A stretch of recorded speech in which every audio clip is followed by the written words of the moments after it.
वित्त मंत्री निर्मला सीतारमण जी 1 फरवरी को अपना बजट पेश करेंगी और इंश्योरेंस सेक्टर को लेकर हमने पिछले साल भी बात की थी कि बहुत सारी डिमांड थी, खासकर टैक्स सर्विस टैक्स कम करने को लेकर। और इस बार हमारे साथ बजट एक्सपेक्टेशन, खासकर इंश्योरेंस सेक्टर की जो बजट एक्सपेक्टेशन उम्मीदें हैं उन पर बात करने के लिए आज हमारे साथ है सज्जा प्रवीण चौधरी जी। सर, मनी कंट्रोल हिंदी के साथ बात करने के लिए आपका बहुत बहुत शुक्रिया। धन्यवाद। सर, मेरा पहला सवाल आपसे यही होगा कि इंश्योरेंस सेक्टर की बजट से क्या उम्मीदें हैं? देखिए, इंश्योरेंस सेक्टर का बजट से उम्मीद पिछले साल भी थे, उसके पहले भी थे। तो मैं इसको ना ब्रॉडली दो कैटेगरी में डिवाइड करता हूँ। जी। एक है जो प्राइमरली हम जिसकी बात करते हैं कि जो इंश्योरेंस का कॉस्ट को कम कर सके, हम्म। अगर उसका कोई तरीका है उसके बारे में, जिसमें आज के दिन में इंश्योरेंस पे जीएसटी एप्लीकेबल होता है, इंश्योरेंस प्रीमियम्स पे। उस पे क्या, किस तरह का इंश्योरेंस पे जीएसटी का आइडियली नहीं होना चाहिए या कम होना चाहिए, जिसकी वजह से इम्पैक्ट किसके ऊपर पड़ता है। दूसरा चीज ये है कि जिस तरह का टैक्स सेविंग को लेके हमें जो दिया जाता है, एज ए डिडक्शन दिया जाता है इनकम टैक्स के अंदर जब फाइलिंग के वक्त, उसको लेके क्या एक्सपेक्टेशन है। अब आते हैं पहले वाले सेगमेंट में। पहले वाले सेगमेंट में अगर आप देखोगे तो हर बार हम बताते हैं कि, पहले भी हमने बताया था कि हमारा एक्सपेक्टेशन ये था कि जिस तरह का प्रोडक्ट्स है इंश्योरेंस में, स्पेसिफिकली खास कर जो प्रोडक्ट्स है कि जिसमें प्रोटेक्शन को लेके यूज होते हैं, हम्म। जैसे कि फॉर एग्जांपल टर्म इंश्योरेंस है। टर्म लाइफ इंश्योरेंस आज के दिन में इतना ज्यादा पॉपुलर नहीं है। इन जी। इन टर्म्स ऑफ, जब मैं बोलता हूँ कि इतना ज्यादा पॉपुलर नहीं है, मतलब मास की तरह, इन मास की तरह जिस तरह हम्म। से सेविंग्स प्रोडक्ट खरीदे जाता है, इस तरह से टर्म इंश्योरेंस प्रोडक्ट नहीं खरीदे जाते अपने लोग। सब टर्म इंश्योरेंस प्रोडक्ट नहीं खरीदते हैं।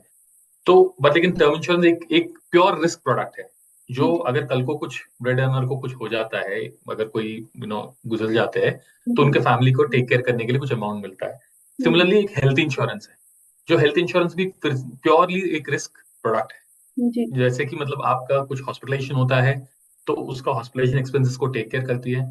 और जैसे कि बहुत सारे जगह पे लिखा है आज के दिन पे 60 to 70% ऑफ एक्सपेंसेस जो भी है आज में आउट ऑफ पॉकेट हो रहा है इंडिया में।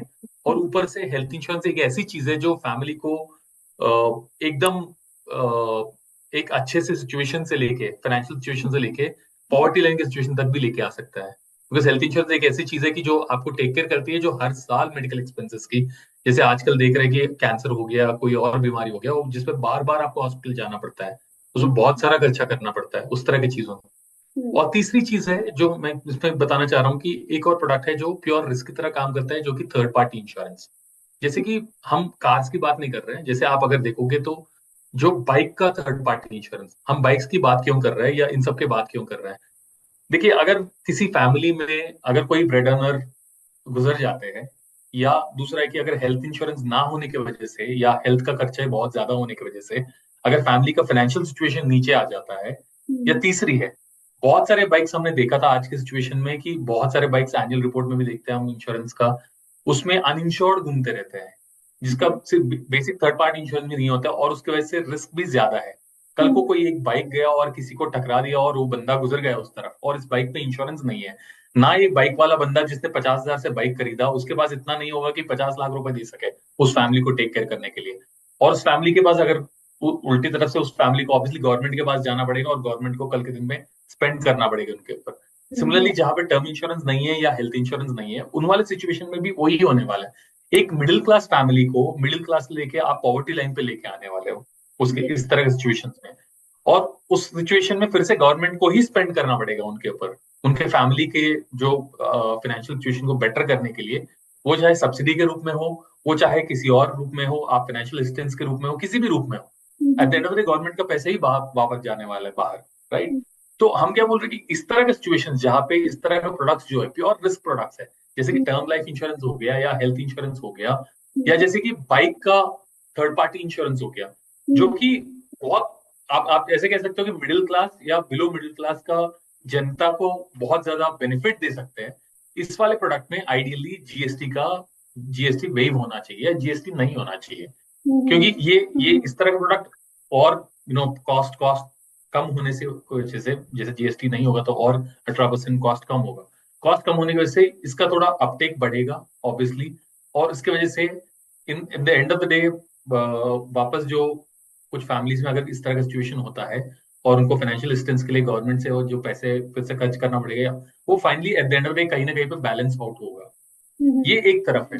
दूसरी तरफ ये है कि जो हम जैसे बोलते हैं कि डिडक्शंस मिलते हैं इनकम टैक्स फाइलिंग के वक्त, एटीसी एटीडी का वगैरह अगर बात करेंगे, तो इतने सालों में एटीसी और एटीडी का जो डिडक्शन का जो स्लैब है या अमाउंट्स है, वो वही का वही रहे, जबकि ऑब्वियसली खर्च इन्फ्लेशन बढ़। के हिसाब से बहुत ज्यादा खर्च बढ़ गए हैं। तो आज के दिन में एक हॉस्पिटलाइजेशन का खर्च भी बहुत ज्यादा बढ़ गया है। अगर पिछले 5 साल में देखोगे तो ऑलमोस्ट डबल हो गया हॉस्पिटलाइजेशन का खर्चा।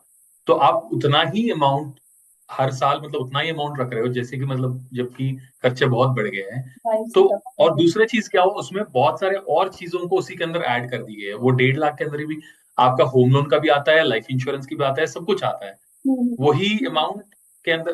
उसके वजह से क्या होता है कि अगेन ये जो प्रोडक्ट्स आप जो बोल रहे हो, जैसे कि अगर मान लो लाइफ इंश्योरेंस का प्रोडक्ट है या हेल्थ इंश्योरेंस का, जो उस अमाउंट में है, आज के दिन में उतना अमाउंट में नहीं हो पाता है। तो आपको ऑब्वियसली वो जो डिडक्शन के अमाउंट बढ़ाना पड़ेगा, या नहीं तो दूसरा तरीका, अच्छे तरीका ये है कि आप इनके लिए अलग से डिडक्शन कैटेगरीज क्रिएट कर सकते हो।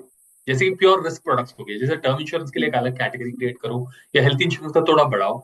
और तीसरा एक चीज है कि जो बहुत अलग तरीके से ट्रीट किया जाता है, कि जो आज के दिन में बहुत ज्यादा यंग वर्कफोर्स है जो प्राइवेट सेक्टर में काम करते हैं। पहले बहुत सारा वर्कफोर्स हमारा पब्लिक सेक्टर में काम होता है, जिनके पास पेंशन होता था या रिटायरमेंट कॉर्पस होती है, इस तरह की चीजें होती, आजकल जो कि नहीं है।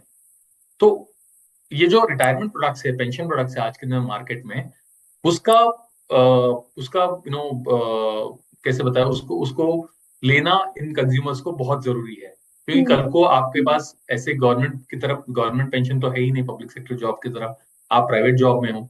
आप अगर इस वाले प्रोडक्ट्स में इन्वेस्ट नहीं करोगे या इस वाले प्रोडक्ट्स में सेव नहीं करोगे, अगेन हम उस प्रोडक्ट्स की बात करें जिसमें पेंशन प्रोडक्ट्स की, जिसमें आप पैसे आज रखोगे, आज इन्वेस्ट करोगे, तो आप रिटायर होने तक आप निकाल नहीं पाओगे बिना टैक्सेशन का। अगर बीच में तोड़ के निकालोगे तो टैक्स लगेगा, अगर बीच में रोकोगे नहीं और उसको रिटायरमेंट तक रखोगे और रिटायरमेंट के टाइम पे एन्युटी की तरह निकाले, चाहे उसके ऊपर और टैक्स बेनिफिट मिले गवर्नमेंट की तरफ से, और इस प्रोडक्ट का एक कैटेगरी बनाया जाए या इस प्रोडक्ट का अलग अलग किया जाए, ताकि मतलब कल को ऐसा ना हो, हमारा इकोनॉमी ऐसा ना हो कि मतलब 30 साल के बाद, 40 साल के बाद बहुत ज्यादा लोग हमारे देश में ऐसे हो जाए जिनके पास पेंशन का इनकम ना हो और रिटायरमेंट का कॉर्पस ना हो, और ऊपर से फिर से वापस वो गवर्नमेंट फंड्स के ऊपर और फंड्स की तरफ देखने लग जाए, और गवर्नमेंट को उनके तरफ वेदर उनके, चाहे उनका हॉस्पिटलाइजेशन का खर्चा हो या उसका सब्सिडी हो या उनके लिए फाइनेंशियल असिस्टेंस हो, वो सब देना पड़ जाए। तो उस सिचुएशन को अवॉइड करने के लिए आज वो एक important, this is very important कि हम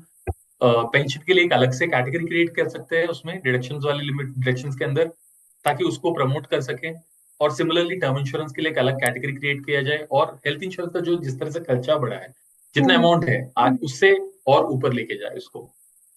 मैं आपके ही जवाब में थोड़ा सा डिटेल चाहती हूँ, जो आपने, मेरा वैसे दूसरा सवाल यही था एटीसी और एटीडी को लेकर, कि कितना जैसे अभी जो भी लिमिट है 25-30 के की, तो उसको बढ़ाकर कितना करने की जरूरत है सरकार को, स्पेशली एटीडी कैटेगरी में। और एटीसी जैसा कि अभी तक सब चीजें जो भी डिडक्शन हम एटीसी के अंडर लेते हैं, क्या ये भी एक डिमांड इंडस्ट्री की है कि मतलब जो भी हेल्थ इंश्योरेंस रिलेटेड, या इवन जैसे आपने टर्म इंश्योरेंस की भी बात की कि टर्म इंश्योरेंस और हेल्थ इंश्योरेंस के लिए अलग कैटेगरी, क्या वो एक अलग कैटेगरी सरकार को बनाने की जरूरत है? मैं थोड़ा सा इसमें हेल्थ का एक लिमिट भी जानना चाहूंगी कि हेल्थ कितना का करने ऑलरेडी एक की अलग जरूरत है। कैटेगरी, हेल्थ का जी। अलग कैटेगरी है। देखिए हेल्थ का अलग कैटेगरी एटीडी, हम्म। हेल्थ हम्म। हेल्थ हेल्थ का अलग कैटेगरी ऑलरेडी एग्जिस्ट करता है, ऐसा नहीं है एक अलग कैटेगरी नहीं है।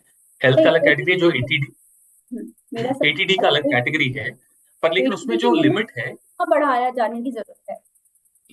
हाँ जी, लिमिट जो आज 25,000 के आसपास के हम जो बात कर रहे हैं, तो अब जैसे मैंने अभी बताया था कि आपका जो भी हेल्थ इंश्योरेंस का या हेल्थ का खर्चा पिछले 5 साल में डबल हो गया है।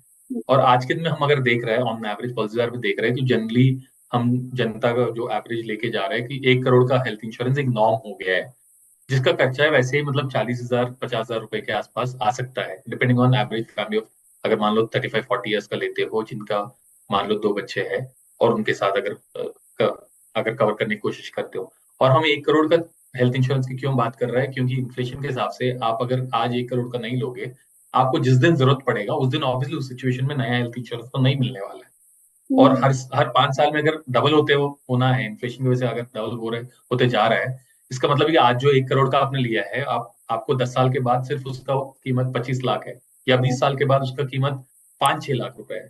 5-6 लाख रुपए में आज के दिन में आप भी जान सकते हो, 5-6 लाख रुपए में साल में मतलब कितना ही आपका कवर हो पाएगा अगर एक बड़ी बीमारी हो गई तो इसलिए 1 करोड़ का जरूरी है, और उसका 40-50 हजार रुपए का कम से कम वो स्लैब बनाया जाए एटीडी का, जो हेल्थ इंश्योरेंस का है, जो आज के दिन में 25 हजार रुपए का है। दूसरी तरफ जो हम बात करेंगे एटीसी में आइडियली जैसे हेल्थ इंश्योरेंस का अलग स्लैब है, उसी तरह से टर्म इंश्योरेंस के लिए अलग स्लैब होना चाहिए, जो कम से कम 25-30 हजार का होना चाहिए, क्योंकि 25,000-30,000 में 1 करोड़ 2 करोड़ का कवर मिलता है आज के दिन में। लेकिन फिर से मैं 30-40 साल का एज के हिसाब से, एवरेज के हिसाब से बात कर रहा हूँ। और वो 2 से 3 करोड़ या 2 से 5 करोड़ का जो कवर होता है वो अगेन इन्फ्लेशन के हिसाब से आप देखा जाए, कल को अगर किसी को किसी ब्रेड अर्नर को कुछ हो जाए फैमिली में, तो उनका अगले 20 साल उसका फैमिली को टेक केयर करने के लिए वो 2 करोड़ कम से कम लगता है आज के खर्चे के हिसाब से। तो एटीसी में आइदर एटीसी के अंदर या उसके अलग से टर्म इंश्योरेंस के लिए स्लैब क्रिएट किया जाए जिसमें 25-30 हजार रुपए का हो, और एटीडी का जो हेल्थ इंश्योरेंस आज के दिन 25 हजार का है उसको 40-50 हजार किया जाए। ये दो चीजें हैं। हम्म। अच्छा, आपने जैसे पेंशन की बात करी, तो सरकार तो अभी एनपीएस देखा जाए नेशनल ऑफर करती है।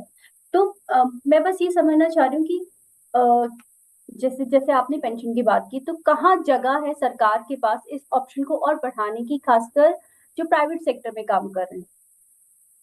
देखिए सिंपल सी चीज है इसमें, ये है कि आप जो एनपीएस की बात कर रहे हो, एनपीएस में भी एनपीएस के अलावा जो बहुत सारी चीजें हैं कि जो पेंशन प्रोडक्ट्स है, जो रेगुलर पेंशन प्रोडक्ट्स भी है मार्केट में, आप सिर्फ ये बात नहीं कर सिर्फ एनपीएस ही लेना चाहिए, राइट।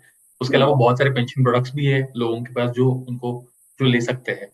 और हम्म, उस वाले पेंशन प्रोडक्ट्स के हिसाब से आज जो इन्वेस्ट कर रहे हैं बाकी प्रोडक्ट्स में, उससे अच्छा है कि मतलब लोग पेंशन प्रोडक्ट में इन्वेस्ट करें, जो कि जी, लॉन्ग टर्म तक वो पैसा ना निकाल पाए और हम्म, उसी में रह जाए वो पैसा। हम्म, ठीक है। और पर लेकिन उसके लिए अगर एटीसी में अभी प्रॉब्लम क्या है, वो पेंशन प्रोडक्ट्स भी अगर अगर आप पेंशन प्रोडक्ट की तरफ भी देखोगे, वो सब भी शायद एटीसी के अंदर आए, पर लेकिन एटीसी के अंदर जो आप बात कर रहे हो उसी के अंदर आपका होम लोन का रिलेटेड भी आ जाता है, उसी के हम्म, अंदर लाइफ इंश्योरेंस का भी आ जाता है, सब कुछ उसी के अंदर। अगर आपका जो pension product with life insurance related हो वो भी आ जाता है।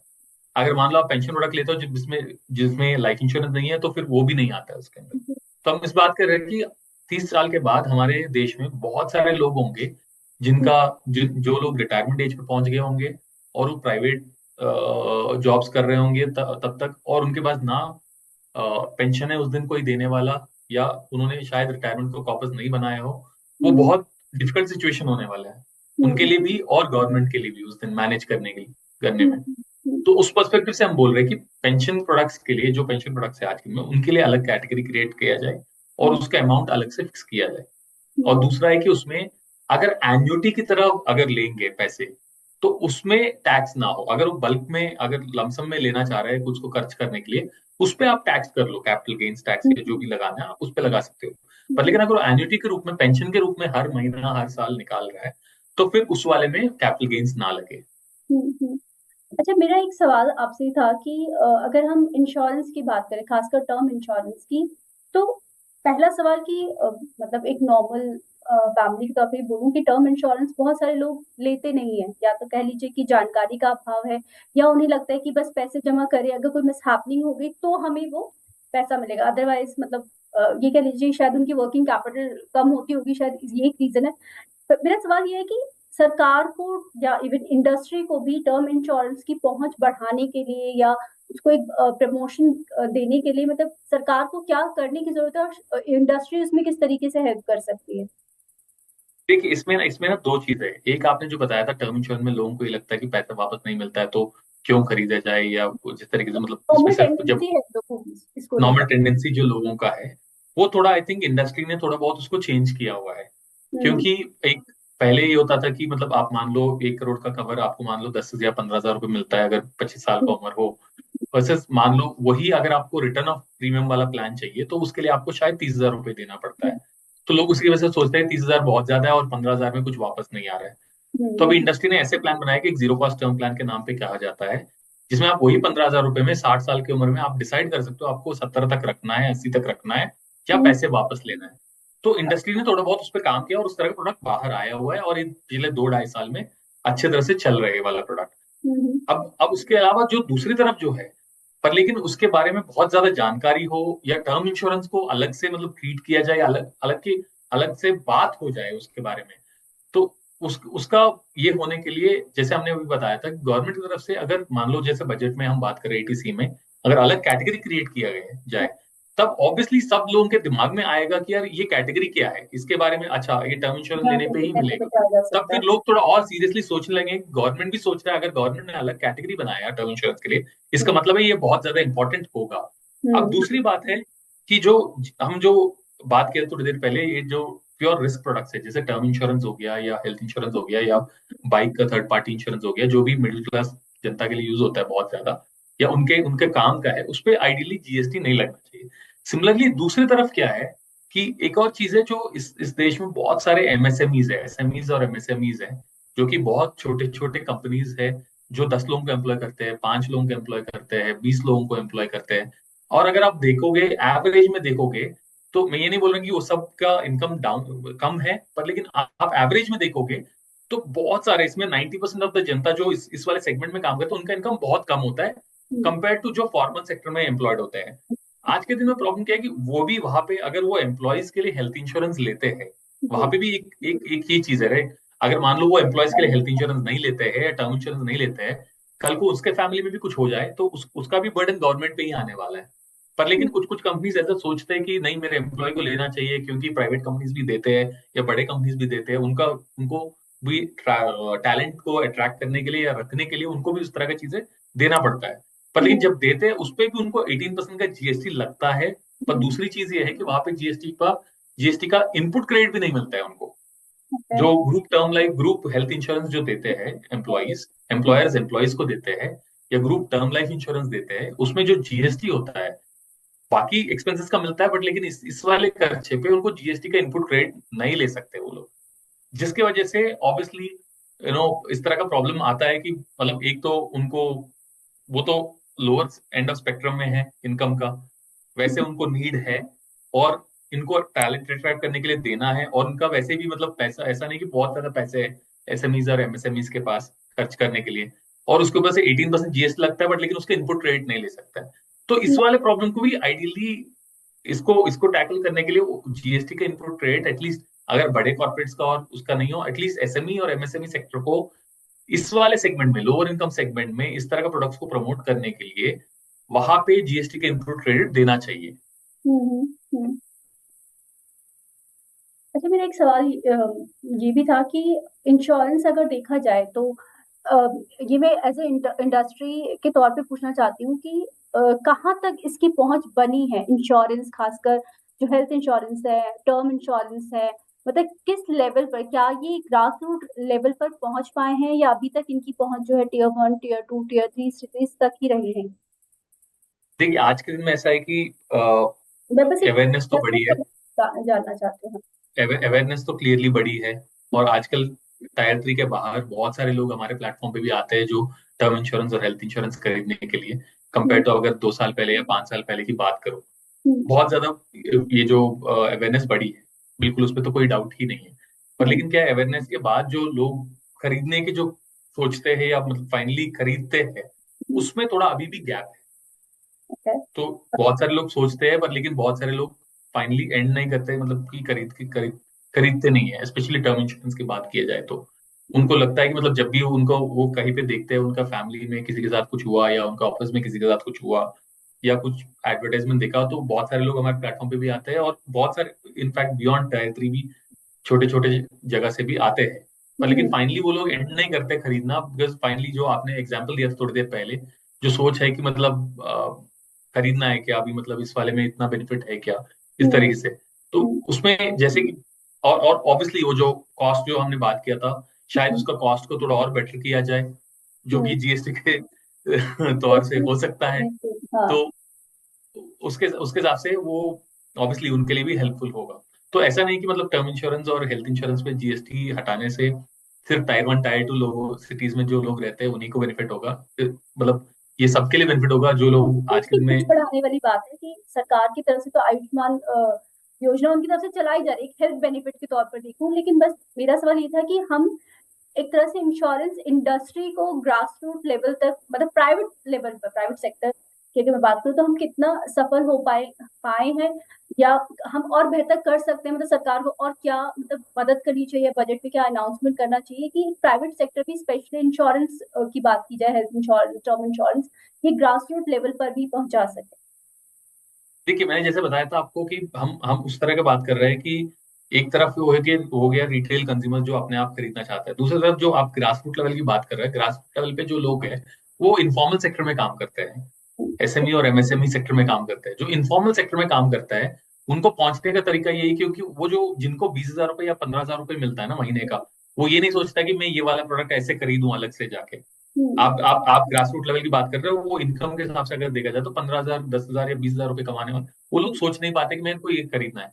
तो वो कंपनी के थ्रू ही जाना चाहिए, वो जो एमएसएमई या एसएमई को एंकरेज करना चाहिए कि ताकि उनका सारे एम्प्लॉयज इंश्योर्ड हो सही तरीके से, ताकि एक तो ताकि ऑब्वियसली उनका उनका भी कल को अगर उनका फैमिली के साथ कुछ हो तो वो गवर्नमेंट पे बर्डन ना आए, और दूसरी तरफ वो कवर्ड भी रहे।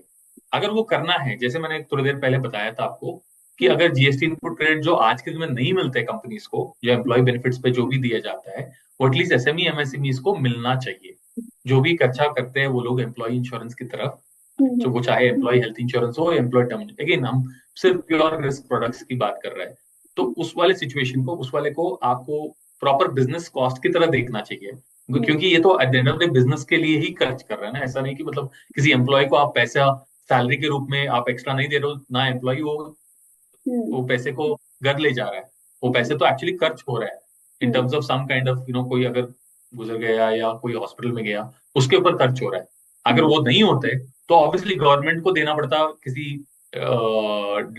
किसी भी तरीके से, फाइनेंशियल असिस्टेंस की तरफ से, या किसी और स्कीम में देना पड़ता, या किसी और स्कीम में खर्च करना पड़ता। तो वही है कि अगर ग्रास रूट लेवल पे इसको थोड़ा और बेटर होना है तो शायद एसएमई एमएसएमई और इनफॉर्मल सेक्टर वाला जो जॉब्स वाला है वो बहुत सही तरीका है। पर लेकिन वहां पे आज के दिन में जो जीएसटी इनपुट क्रेडिट नहीं मिलता है, वो जीएसटी इनपुट क्रेडिट दिया जाए उनको, उसके हिसाब से आई थिंक उससे भी थोड़ा और अवेयरनेस बढ़ेगा। जैसे ये होगा आई थिंक लोगों को भी, फिर लोग भी सोचने लगेंगे अच्छा ये हुआ, इसका मतलब ये इम्पोर्टेंट भी है। जी। तो हम उम्मीद करते हैं कि जो आपने इंश्योरेंस सेक्टर की बात करी, खासकर इंश्योरेंस सेक्टर पर लगने वाला जीएसटी कम होना चाहिए, पहली डिमांड तो यही है। दूसरा कि टर्म इंश्योरेंस को लेकर भी जो आम लोग हैं वो सीरियस हो, उसके लिए सरकार को भी थोड़ा इनिशिएट करने की जरूरत है कि जो भी उनकी एटीसी या इवन एटीडी या अलग एक कैटेगरी उसमें बनाई जाए, उसको टर्म इंश्योरेंस को भी उसमें ऐड किया जाए, ताकि लोग भी जागरूक हों कि ये उनके लिए खरीदना बेनिफिशियल है। और तीसरी चीज की जो ग्रुप इंश्योरेंस की आपने बात की, कि जो इनपुट क्रेडिट एम्प्लॉयर को भी मिलना चाहिए, उससे कहीं ना कहीं एम्प्लॉयर, मतलब उससे कहीं ना कहीं इंश्योरेंस सेक्टर को भी मदद मिलेगी, और साथ ही अगर हम बात करें तो ग्रास रूट लेवल पर आम लोग भी इंश्योरेंस कवर के अंडर आ जाएंगे। हमसे बात करने के लिए सर आपका बहुत बहुत शुक्रिया। थैंक यू, धन्यवाद। Thank you sir. Thank you, thanks lot, hope it was fine. या थैंक यू। Thank you.